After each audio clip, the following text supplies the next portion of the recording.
히브리서 10장 38절 39절 우리가 한 목소리로 같이 봉독하겠습니다. 시작. 나의 의는 믿음으로 말미암아 살리라. 또한 뒤로 물러가면 내 마음이 그를 기뻐하지 아니하리라 하셨느니라.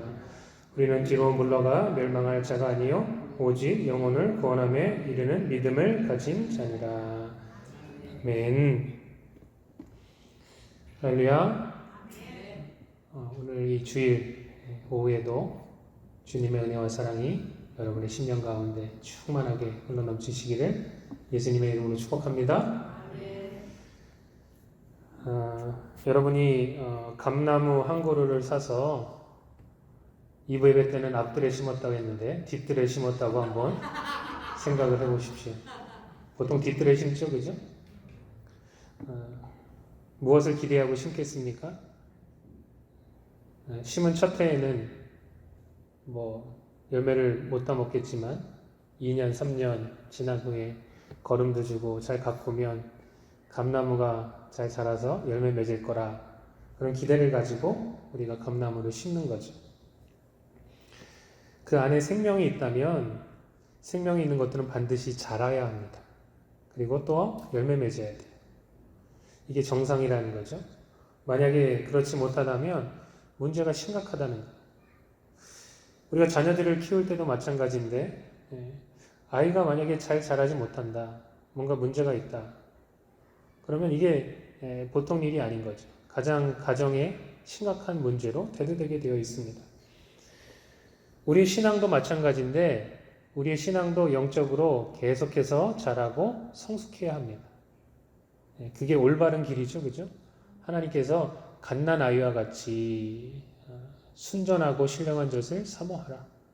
이로 말미암아 우리가 그리스도에게까지 자라가야 한다라는 거예요.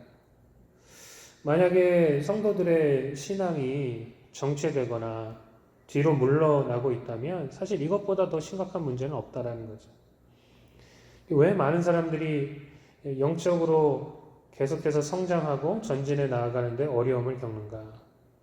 과연 무엇이 우리의 신앙을 가로막고 있고 우리의 신앙이 성숙하지 못하도록 방해하고 있는가? 오늘 그것에 대해서 여러분과 같이 좀 말씀을 나누었으면 좋겠습니다. 첫 번째로 왜 우리의 신앙이 성장하지 못하는가? 그 이유는 우리가 하나님의 사랑을 확신하지 못하기 때문에 그렇습니다. 다른 어떤 데 있는 게 아니에요. 하나님의 사랑을 확신하지 못하는 데 있습니다. 생각보다 많은 성도들이 하나님의 사랑을 확신하지 못합니다. 우리가 자녀들을 키울 때 보면 이 자녀들이 어떻게 자라가는가, 무엇으로 자라는가, 물론 육체적으로 잘 먹이면 애들은 성장하게 되어 있습니다. 그러나 그것으로 끝나는 게 아니죠. 그것으로는 부족합니다. 아이들은 부모의 사랑으로 자라가는 것입니다. 여러분 그렇게 믿으십니까? 부모가 사랑으로 아이들을 키우고 그리고 잘 먹이고 정을 주고 할 때 아이들이 정신적으로도 육체적으로도 건강한 아이가 될 수 있다는 거예요. 이 영적으로도 마찬가지죠. 우리가 영적으로 어떻게 자랄 수 있냐? 우리가 영적인 양식, 말씀을 잘 먹어야 됩니다. 우리가 왜 길을 쓰고 이렇게 예배 드리러 오고 주의 말씀을 듣고 성경 공부하고 성경 읽고 묵상하고 왜 이렇게 해요? 하나님의 말씀이 우리를 자라게 하기 때문에 그래요. 하나님의 말씀이 영적인 양식입니다. 그런데 하나님의 이 영적인 양식을 잘 먹어야 되겠지만 그것보다 더 중요한 게 있어요. 그것은 뭐냐? 우리가 하나님의 사랑 안에서 자라가야 합니다. 육적인 것과 영적인 것이 이게 똑같이 간다는 거예요. 어린 자식이 부모의 사랑 가운데서, 부모의 돌봄 가운데서 잘 먹이면 쑥쑥 커가지고 아주 멋진 그런 청년이 되고 어른이 되듯이, 마찬가지로 우리도 영적으로 갓난 아기와 같이 예수 그리스도 안에서 태어났다면 신령하고 순전한 젖을 먹으면서 하나님의 사랑 안에서 자라가야 된다는 거예요. 그런데 문제가 뭐냐? 많은 성도들이 하나님의 사랑을 확신하지 못한다는 데 있어요. 내가 정말 사랑받고 있는 것인가? 하나님은 나를 어떻게 생각하실까? 이것에 대해서 오락가락합니다. 강한 확신이 없다라는 거예요. 대부분의 사람들이 이렇게 생각해요.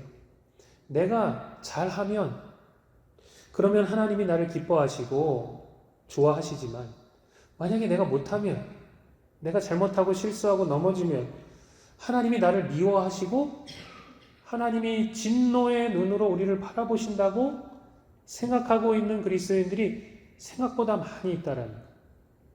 하나님의 사랑을 강한 확신을 가지고 붙들지 못하고 있다는 거죠. 여러분은 어떻게 생각하고 계십니까? 혹시 이런 식으로 하나님을 오해하고 있지는 않으십니까? 아마 대부분의 성도들이 제가 지금 이야기했듯이 이렇게 생각할 거예요. 내가 잘하면 하나님이 나를 기뻐하시고 내가 못하면 하나님은 나를 미워하실 거야. 이렇게 생각하실 것입니다. 왜 그러냐? 이게 인간의 본성이라는 거예요. 본능 자체가 그렇게 생각할 수밖에 없게 되어 있다는 거죠. 아담과 하와가 하나님 앞에 타락했습니다. 죄를 지었습니다. 그랬더니 그들이 한 행동이 뭐예요? 하나님으로부터 숨었다는 거예요. 하나님으로부터 멀어졌다는 거예요. 죄책감과 정죄감 때문에 하나님 앞에 하나님을 얼굴을 들고 대할 수가 없었다는 거예요. 그리고 너무나도 창피하니까 어떻게 했어요? 나뭇잎을 엮어가지고 치마를 만들어서 자기를 가리지 않았습니까? 우리가 잘할 때는 아무런 문제가 되지 않습니다. 그러나 사람은 항상 잘할 수가 없어요. 그죠? 사람은 완벽할 수가 없어요. 가다 보면 실수하고 한 실수 또 하고 넘어지고 그렇게 하는 게 인간입니다. 우리가 잘할 때는 막 그냥 이 지붕이 뚫릴 것 같이 그냥 용솟음 치는 것 같은 그런 기분이 들고 기쁘고 즐거운데 잘 가다가도 잘못하면 넘어지면 한없이 다운되고 하나님이 두려워지는 것이 바로 인간의 삶입니다. 우리는 그렇다는 거예요. 그럼 생각해 보세요. 우리가 신앙생활 할 때도 그렇습니다. 뭐 좀 은혜 받았어요. 영적으로 충만한 것 같아요. 그러면 막 독수리 날개친 올라간 같은 그런 막 힘이 느껴지고 막 기분이 좋습니다. 날아 올라갈 것 같습니다. 그런데 삶을 살아가다 보면 늘 그럴 때만 있어요. 때로는 화딱지가 나고, 그죠? 막 내 본성이 막 까발려지고 드러나고, 사람이 실수할 때도 있고, 사람과의 관계에서도 어려움을 겪을 때도 있고, 그러면 사람은 좋았다가 또 한없이 막 그냥 다운되고 그냥 떨어짐을 경험하게 됩니다. 그 또 좀 지나면 또 좋아졌다가 또 갑자기 기분이 참 좋아져요. 하나님 앞에서 좀 또 기뻐요. 즐거워요. 근데 또 시간이 지나면 또 실수하고 넘어지니까 또 다운이 돼요. 올라갔다 내려갔다를 반복하다 보면 사람은 영적으로 침륜에 빠지게 되어 있습니다. 침체하게 되어 있어요. 영적으로. 잘해서 올라갈 때는 아주 뭐 그냥 독수리 날개쯤 올라간 같은 그런 느낌을 받다가 못해서 떨어질 때는 한없이 좌절하는 것이 인간입니다. 우리가 이 다람쥐 쳇바퀴 돌아가는 이 영적인 굴레에서 어떻게 벗어날 수 있느냐? 우리를 좌절과 방황에서 회복시켜 줄 수 있는 유일한 힘이 뭐냐? 여러분, 그것은 다른 어떤 것이 아니라 하나님의 조건 없는 변함없는 사랑인 줄로 믿습니다. 하나님의 사랑이 우리를 일으켜 주시고 회복시켜 주신다는 거예요. 이 사랑에는 조건이 없어요. 변함이 없어요. 어떤 사람이 이렇게 얘기할 겁니다. 목사님, 그래도 저에게는 참 어려운, 또 힘든, 또 정말 악한, 더러운 과거가 있는데요. 목사님, 오늘 교회 올 때도 저 왼수 같은 남편이랑 싸우고 왔는데 이번 주에도 한바탕 했는데 우리가 생각하는 잣대로 우리를 판단하고 또 하나님도 우리가 가진 그 잣대로 우리를 평가하고 판단하고 생각한다고 그렇게 우리는 여긴다는 거죠. 내가 내 자신을 참 볼품없고 참 보잘것없고 참 죄인 중에 괴수고 물론 우리가 그렇게 생각해야 되겠지만 우리가 가진 잣대로 우리를 판단하니까 영적으로 계속해서 우리는 무너지고 침륜에 빠질 수밖에 없습니다. 하나님은 우리를 그렇게 바라보시지도 않고 하나님은 우리를 그렇게 판단하시지도 않는다는 하나님은 어떻게 우리를 바라보시고 우리를 판단하시느냐? 그럼 제가 목회를 하고 하나님의 말씀을 연구하고 가르치면서 한 가지 확신할 수 있는 것은 뭐냐?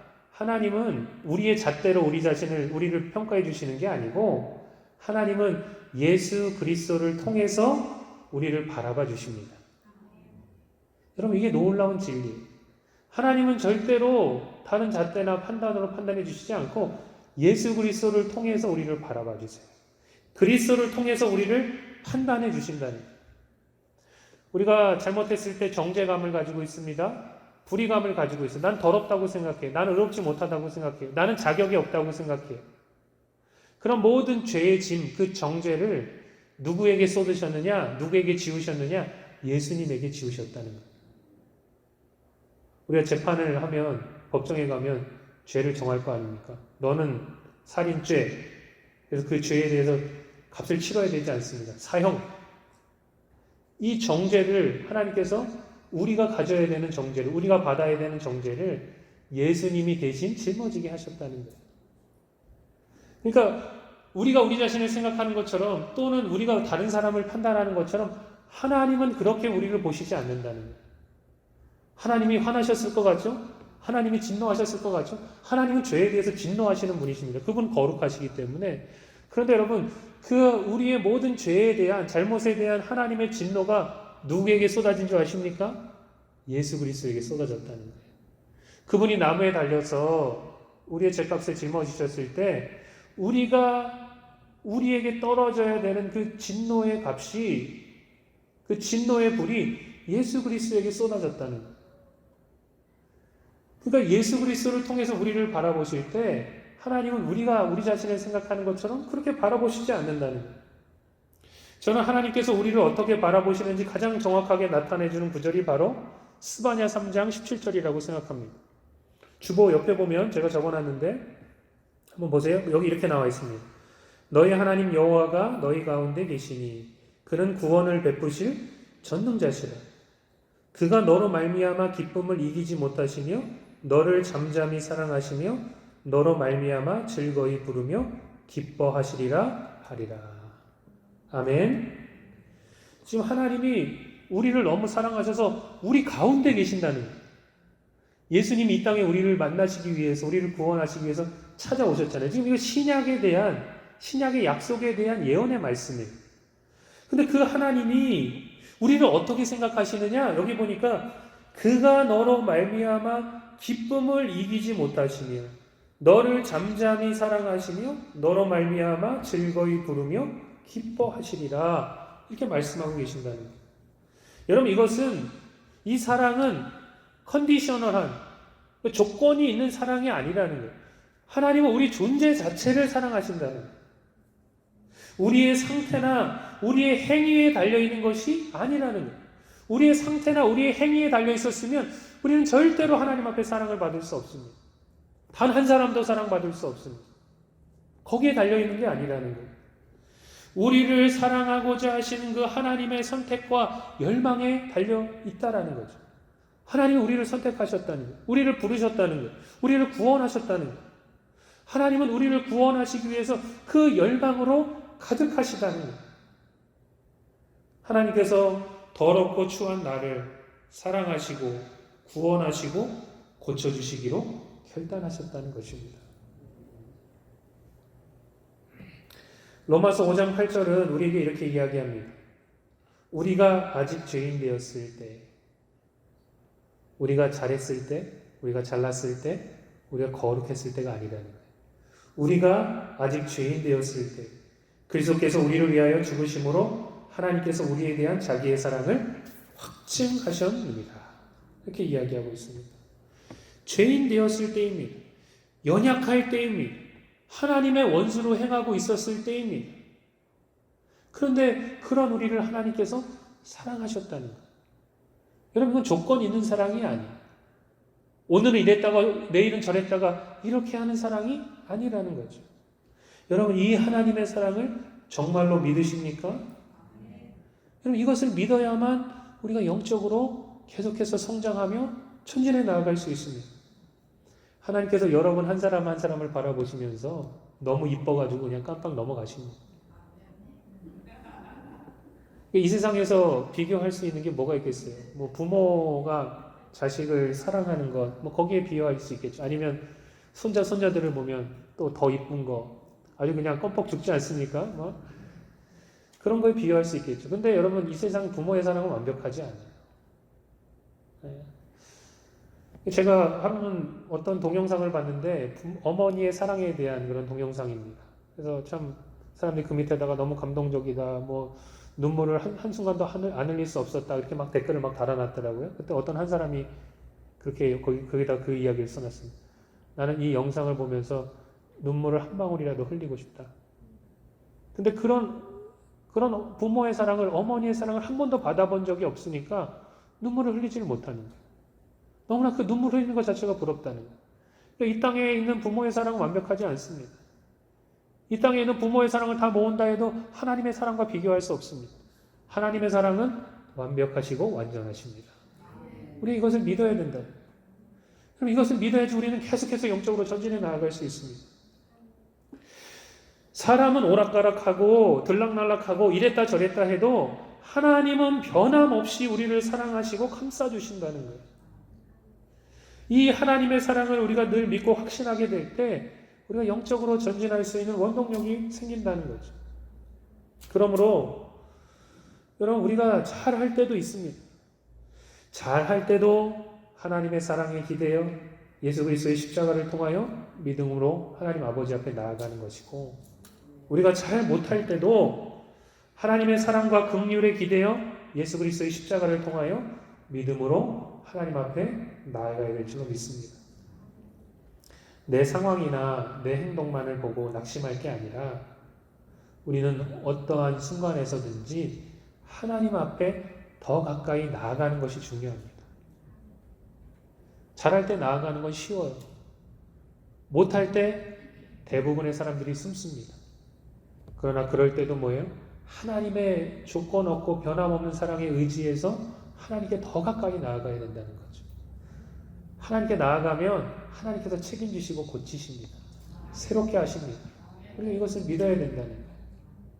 내가 거룩해서 하나님 앞에 나아갈 수 있는 게 아니라 내가 부족하고 연약하지만 하나님께 나아가게 될 때 그분의 영광과 빛으로 우리가 변화되게 될 것입니다. 여러분, 그런 은혜가 있기를 주님의 이름으로 축복합니다.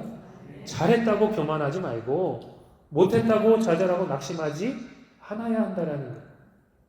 변함없는 그 하나님의 사랑을 의지해서 꾸준히 영적으로 계속해서 전진해 나아가시기를 주님의 이름으로 축복합니다. 두 번째, 왜 영적으로 성장하지 못하느냐? 많은 사람들이 영적인 눈을 뜨고 그것으로 모든 것들을 바라봐야 되는데 그게 아니라 자꾸 육적인 눈으로 바라보기 때문에 문제가 발생하게 되어 있습니다. 우리는 지금 영적인 전쟁을 치르고 있어요. 여러분이 알든 모르든, 여러분이 느끼든 느끼지 못하든, 여러분, 우리는 지금 영적인 전쟁을 치르고 있습니다.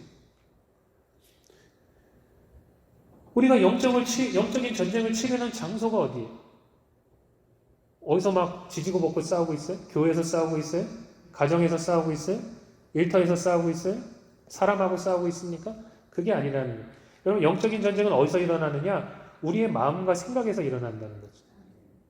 마음과 생각을 누가 장악하느냐에 따라서 우리의 영적인 길이 달라지게 되어 있습니다. 마음과 생각의 영역에서 지금 전쟁을 치르고 있는 거예요. 그러니까 성령님은 어떻게 하시냐? 자꾸 우리에게 영적인 생각을 불어넣어 주시는 거예요. 영적인 생각을 주셔서 그것을 품게 만드시는 거예요. 그래서 그 마음 가지고 열매 맺게 하신다는 거예요. 그럼 여러분, 우리 삶 속에서 성령의 열매가 맺혀지게 되는 거죠. 그러니까 말씀을 왜 듣는 게 중요해요? 듣다 보면 그 말씀에 설득당하는 것입니다. 이상한 거, 거짓에 설득당하면 문제겠지만 하나님의 말씀은 진리이기 때문에 그 진리에 설득당하는 것이 너무나 중요해요. 우리의 생각을 그것으로 장악하는 게 중요하다는 거예요. 그럴 때 그것을 우리 마음속에 품을 수 있게 되고 결국 거기서 열매가 맺히게 되는 거죠. 근데 여러분, 사단은 계속해서 우리에게 육적인 생각을 줘서 그것을 품고 열매 맺게 만든다는 거예요. 그러니까 성령은 영적인 생각이에요. 사탄은 뭐예요? 육적인 생각을 계속해서 우리 가운데 불러일으키게 한다는 거죠. 이게 여러분 영적인 전쟁입니다. 무엇을 생각하고 마음에 품느냐에 따라서 영적인 승패가 결정되게 되어 있습니다. 그런데 여러분, 이 생각이라는 것이 참 중요한데요.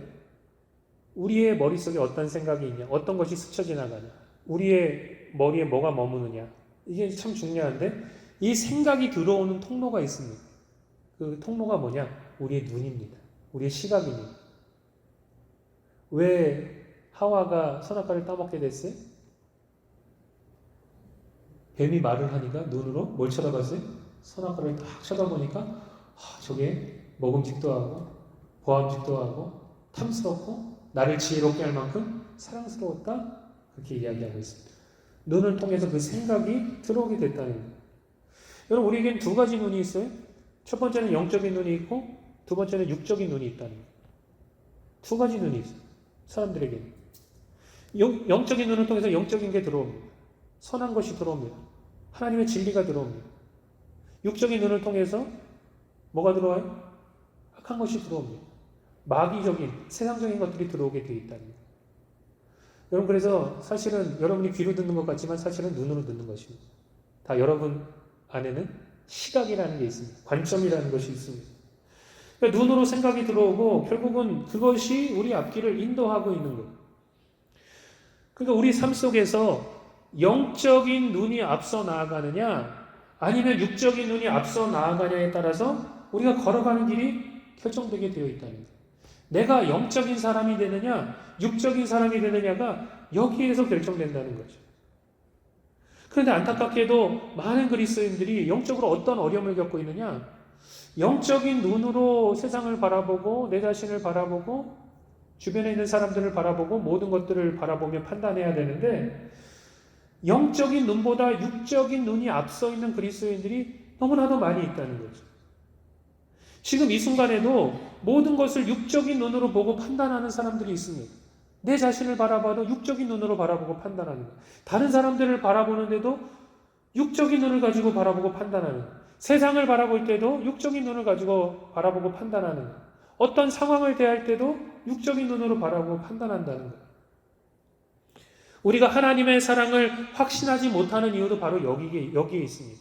하나님은 말씀을 통해서 우리를 사랑한다고 이야기하시는데 우리는 계속해서 하나님의 사랑을 의심하는 거예요. 나는 사랑받을 자격이 없다고 생각하는 거예요. 물론 여러분, 사랑받을 자격이 없죠. 그렇지 않습니까? 뭐가 이뻐가지고 사랑받을 자격이 있겠습니까? 근데 하나님께서 그런 우리를 사랑하셔서 자기의 아들을 내어주셨다는 거예요. 이것은 여러분 육적인 눈으로 판단할 게 아니란 말이죠. 영적인 눈을 들어서 하나님의 말씀의 진리를 바라보고 그럼에도 불구하고 하나님이 나를 사랑하셨어. 나는 하나님의 사랑받는 자녀야. 이렇게 고백할 수 있는 이 영적인 눈, 영적인 귀, 영적인 입이 열려야 된다는 거예요. 많은 사람들이 영적인 눈을 가졌다가도 금세 육적인 시각과 판단에 사로잡혀 버립니다. 교회에 나와서 말씀을 들을 때는 영적인 눈이 열리는 것 같아요. 아, 저게 진리구나. 내가 저렇게 살아가야 되겠다. 근데 세상에 나아가면 금세 뭐예요? 육적인 판단과 육적인 생각에 장악당하는 거죠. 이게 문제가 있다는 거예요. 성경은 이야기하기를 예수님이 지금 성령으로 여러분과 함께 하신다고 이야기하십니다. 느껴지십니까? 정말 느껴지셔요? 대단하신 분들인데요. 예수님이 성령으로 지금 여러분과 함께 하신. 여러분, 이게 때로는 우리가 성령으로 충만하고, 그죠? 은혜가 충만하고, 어떤 그런 특별한 영적인 체험을 하고 하면 막 느껴질 때가 있어요. 막 으쌰으쌰하고 막 사람이 막 하늘을 붕붕 떠다니는 것 같고 그럴 때가 있어요. 근데 여러분, 이런 것들은 육적인 느낌이나 판단으로 알 수 있는 것이 아니라는 거예요. 때로는 여러분, 제가 육적인 느낌만을 가지고 설교하라 그러면 저는 절대로 설교하기 싫을 것입니다. 어떤 날은 일어나서 좀 충만할 때가 있어요. 말씀이 그냥 흘러 넘칠 때가 있어요. 보통은 그러는데 어떤 날은 일어나면 뭔가 좀 힘들고 어려울 때가 있어요. 설교 준비하기도 싫을 때가 있어요. 사람이니까 그렇죠. 그럼 내 느낌만을 가지고 있으면 사람은 왔다 갔다 할 수밖에 없습니다. 왜 예수님이 나와 성령으로 함께 하심을 우리가 알고 있습니까?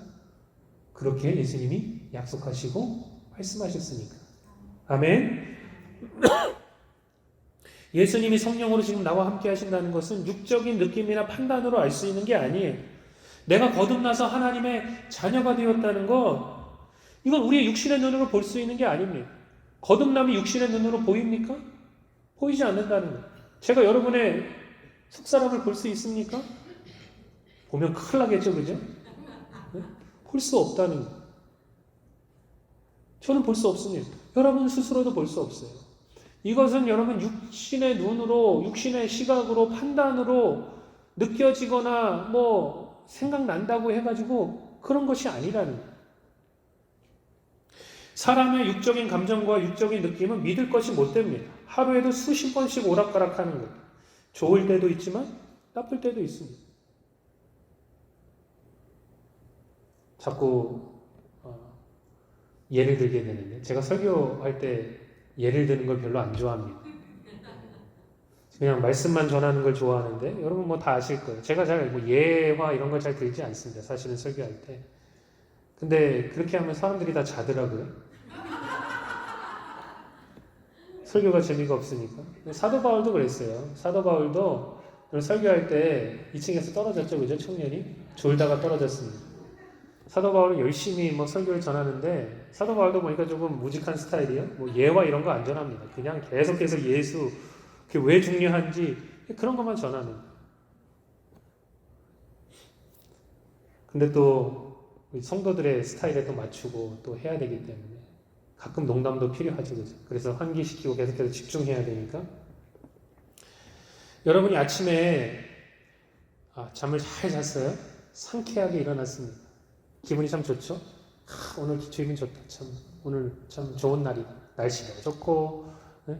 밖에서 새 소리도 들리고 조용하고 평화롭고 너무 좋다. 탁 돌아가지고 남편의 얼굴을 쳐다봤는데 기분이 확 상해. 그래, 기분이 상한 남편은 기분 별로 안 좋네. 너는 자라. 나는 나간다. 나갔는데 아이들이 일어나가지고 뭘 하고 있어. 책을 읽든지 학교 갈 준비를 하든지 뭘 하고 있어. 아이들은 또 너무 이뻐. 또 기분이 또 너무 좋아. 너무 좋아가지고, 그렇지, 하나님께서 주신 선물 너무 감사하고, 정말 하나님이 나를 이렇게 생각하시겠지. 나도 얘네들을 바라볼 때마다 참 어떻게 이 일이 어찌할 수 없을 정도로 너무 좋은데 하나님은 나를 얼마나 더 사랑하실까. 또 좀 쉬는 시간이 지나니까 남편이 부시시 나와가지고 나 배고파 밥 줘 하는 거. 기분을 또 확 잡혔을 거. 사람은 여러분 좋을 때도 있지만 나쁠 때도 있어요. 사람은 오락가락합니다. 그러니까 우리는 여기에 끌려다녀서는 안 된다는 거예요. 하나님께서 그리스도인들에게 평안과 기쁨을 주셨습니다. 이 평안은 세상이 감당할 수 없고요. 이 기쁨은 세상이 빼앗을 수 없는 거예요. 근데 그게 어디 있느냐? 여러분 안에 있습니다. 여러분 안에 숨어 있습니다. 이것은 영적인 거예요. 우리가 어떻게 해야 될까요? 이것을 여러분 우리의 심령에서부터 물을 기르듯이 길어 올려야 됩니다. 그래야 이것은 역사하는 거예요. 뭐 마음이 기쁘고 즐겁고 행복한 날은 뭐 쉽게 찬양이 나오고 기도가 나오고 믿음의 고백이 나올 거예요. 그러나 어떤 날은 여러분 괜히 피곤하고 마음이 가라앉고 사람이 무기력해질 때도 있다라는 거죠. 그럴 때 어떻게 해야 되는 거예요? 그럴 때 어떻게 해야 되는 거예요? 아침에 일어나서 하나님이 나를 얼마나 사랑하시는지 그것을 묵상하십시오.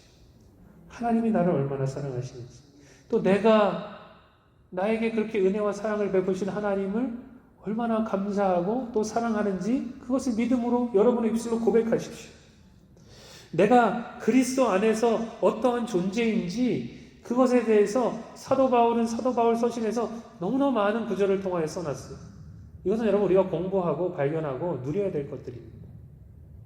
내가 그리스도 안에서 어떠한 존재인지를 하나님 앞에 고백하는 거예요. 세상을 향해서 고백하는 거예요. 사탄을 향해서 고백하는 거예요. 나는 하나님의 자녀야. 나는 그리스도 안에서 하나님의 의야. 나는 새로운 피조물이야. 이전 것은 다 지나갔어. 하나님이 나를 어떻게 생각하시냐?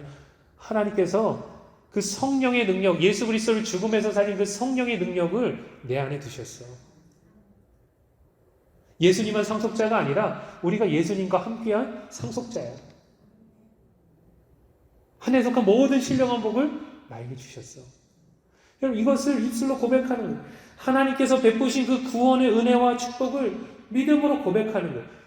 이것을 찬양하고 믿음으로 고백하다 보면 우리 안에서 생수의 샘이 터져서 흘러 넘치는 것처럼 그 하나님께서 주신 그 평안과 기쁨이 우리 안에 흘러 넘치게 돼 있다는 거죠. 어느 순간 전혀 육적으로 느껴지지 않던 평안과 기쁨이 우리의 마음의 중심에서부터 샘솟듯이 흘러 넘침을 경험하게 됩니다. 여러분, 이것이 바로 우리가 걸어가야 되는 믿음의 길입니다. 시편 118편 24절은 이렇게 이야기하고 있어요. 이날은 주가 지으신 날이 있어요. 이날은 주님이 지었다는 거예요. 이게 뭐 창조의 날 주님께서 지으셨다는 얘기가 아니고 바로 오늘 우리가 살아가고 있는 이 오늘, 이 날을 주님이 지어주셨다는 거예요. 누구를 위해서요? 나를 위해서. 그분은 선하시고 인자하시며 좋으신 하나님이십니다. 그러면 이 날을 그 선하시고 좋으신 분이 지으셨으니 좋겠어요? 나쁘겠어요? 좋을 수밖에 없죠. 나의 사랑하는 주님, 좋으신 하나님께서 나를 위해서 만들어주셨는데 좋은 날이 될 수밖에 없어. 그러니 나는 어떻게 해야 되냐? 기뻐하고 즐거워할 거야. 세상이 여러분에게 이야기합니다. 너의 오늘 날씨는 내가 딱 보니까 흐림이네. 아주 굳은 날씨네. 너무나도 힘들겠네. 그때 우리가 뭐라고 고백해야 된다고요? 아니, 나는 그리스도 안에서 항상 맑음이야.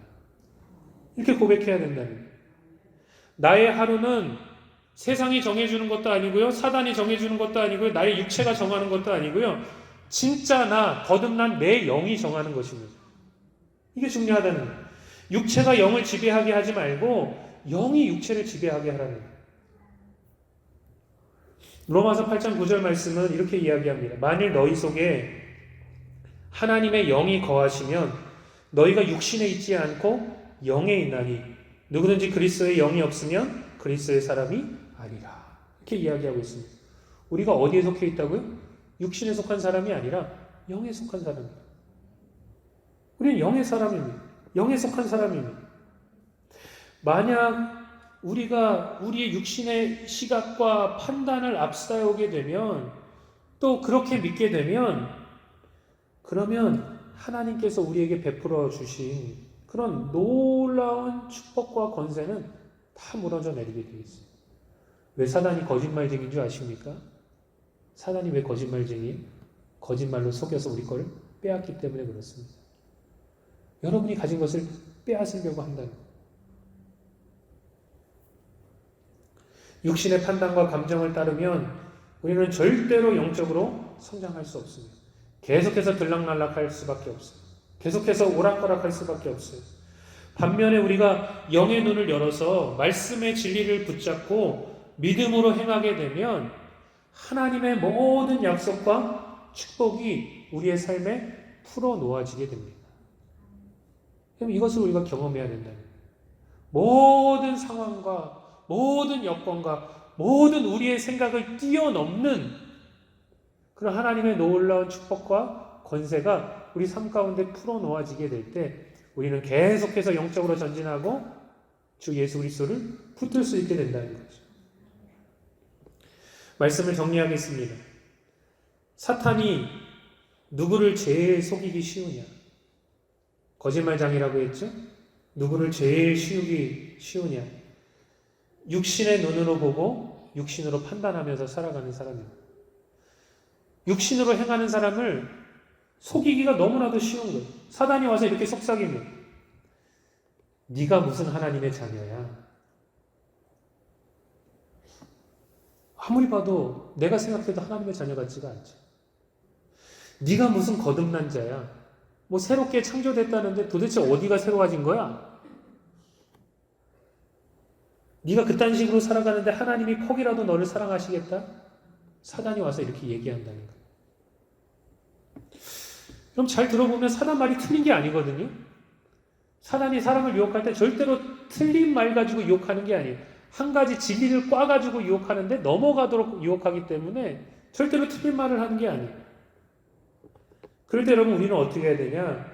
영적인 눈을 열어서 주님의 말씀의 진리를 들여다볼 수 있어요. 그리고 믿음으로 고백해야 돼. 그래, 나는 자격이 없어. 그래, 나는 완전하지 않아. 그래, 나의 의는 더럽고 추해. 그럼에도 불구하고 하나님이 나를 사랑하십니다. 증명해 줄까? 저 십자가 봐봐.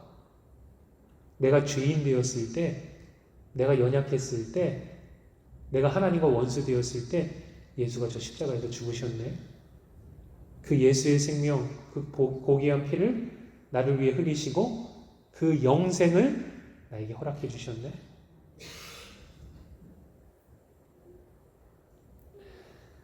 우리는 자격이 없습니다.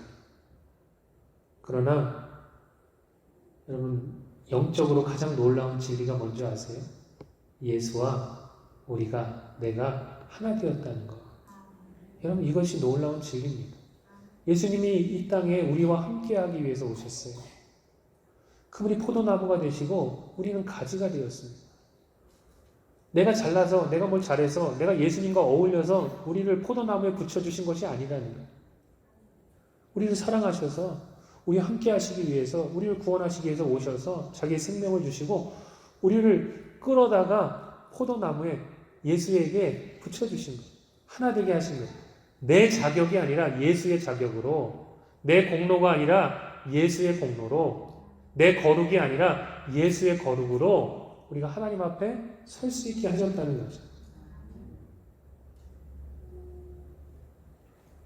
나는 흠이 있지만 예수와 하나 되었기 때문에 하나님 앞에 흠이 없이 서게 하셨어.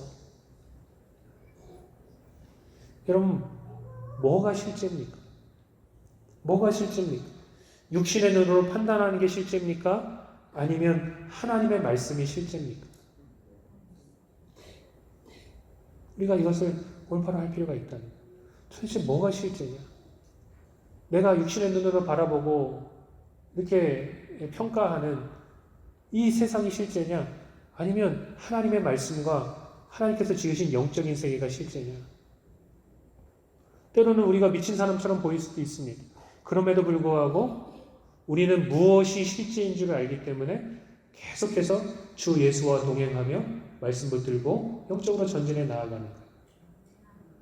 여러분, 영적인 기쁨은 세상의 다른 어떤 것과 비교할 수 없습니다. 예수님께서 우리에게 허락하신 그 평안과 기쁨은 세상의 어떤 것과 비할 수 없습니다. 우리가 이것을 발견하고 누려야 되지 않겠습니까? 하나님의 말씀의 진리를 온전히 붙잡고 그 안에서 자라가야 되지 않겠습니까? 늘 신앙생활 하면서도 늘 하나님이 두렵고 무서워서 떨며 숨어 있어 되겠습니까? 우리가 그럼에도 불구하고 하나님께 담대히 나가서 그분께 안겨야 되지 않겠습니까? 그것이 은혜요. 그것이 우리의 부르심이라는 거예요. 여러분, 우리가 그 부르심 앞에 응답해야 될 줄로 믿습니다. 고린도후서 5장 7절에 보니까 이렇게 나와 있습니다. 이는 우리가 믿음으로 행하고 보는 것으로 행하지 아니하니로다. 이렇게 이야기하고 있습니다. 영어로 얘기하면 굉장히 쉬워요. We walk by faith, not by sight. 우리는 믿음으로 걷는 사람들이지, 영적인 눈을 열어가지고 믿음으로 걷는 사람들이지, 육신의 시각 가지고, 육신의 시선 가지고 걷는 사람들이 아니라는 거예요. 누가 영적으로 계속해서 성장하고 전진하느냐? 육적인 눈이 아니라 영적인 눈을 열어서 하나님의 말씀을 바라보고 하나님의 약속을 바라보고 그것을 꽉 붙잡고 절대 놓치지 않고 그 위에서 우리가 행하게 될 때 하나님의 놀라운 은혜와 축복이 우리 삶에 풀어 놓아짐을 경험하게 될 것입니다. 누가 뭐라 할지라도 세상의 판단이, 내 육신의 판단이 어떠하든지 영의 눈을 열어서 하나님의 말씀을 따라 믿음으로 걸어가며 하나님께서 여러분에게 주신 그 은혜와 축복들을 다 받아 누리시는 그런 영적인 주인공들이 다 되시기를 주님의 이름으로 축복합니다. 기도하겠습니다.